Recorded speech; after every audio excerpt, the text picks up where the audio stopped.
அமைச்சரவை மாற்றம், உதயநிதி இதை செய்வாரா? என்ன செய்வார் அப்படின்னு பார்த்தோம்னா, தமிழக முதலமைச்சர் மு.க.ஸ்டாலின் வெளிநாடு போக மத்திய அரசு அனுமதி வழங்கியிருப்பதை அடுத்து சீக்கிரமாவே அவர் வெளிநாடு போக இருக்காரு. இந்நிலையில் அமைச்சரவை மாற்றி அமைக்கவும் அவர் முடிவு செய்திருப்பதாக சொல்லப்படுது.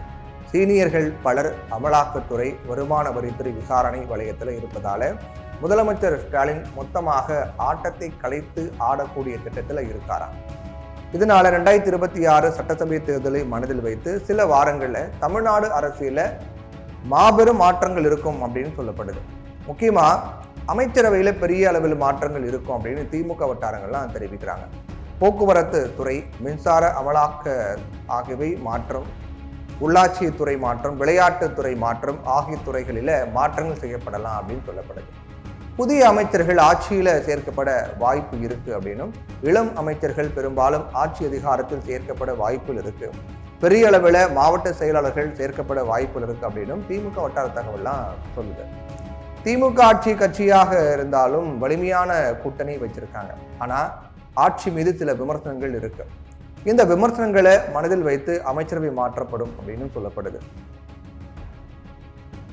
5 6 அமைச்சர்கள் மீது புகார் போயிருக்கு, அவங்க மாற்றப்படலாம்.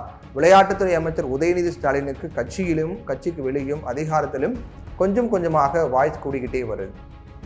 உதயநிதியை துணை முதலமைச்சராக ஸ்டாலின் முடிவு பண்ணிட்டாரு. சீக்கிரமாவே இதற்கான அறிவிப்பு வரலாம் அப்படின்னு தகவல்லாம் வெளியாக இருக்கு. அமைச்சரவை மாற்றம் பிளஸ் உதயநிதி ஸ்டாலின் துணை முதல்வர் பதவி உள்ளிட்ட அறிவிப்புகளை விரைவில் வெளியாக வாய்ப்பு இருக்கிறதா தகவல்லாம் சொல்லுது.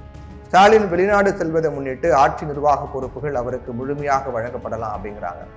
அதை மனதில் வைத்தே சமீபத்தில் செயலாளர்கள், ஐஏஎஸ் அதிகாரிகள் மாற்றம் நடைபெற்றதாக சொல்லப்படுது. அமைச்சரவை மாற்றம் அப்படிங்கிறது முழுக்க முழுக்க முதலமைச்சரின் அதிகாரத்திற்கு உட்பட்டதே ஆகும். உதயநிதி ஸ்டாலினும் மக்களால் தேர்வு செய்யப்பட்டவரை தவிர நியமனத்தில் வந்தவர் கிடையாது.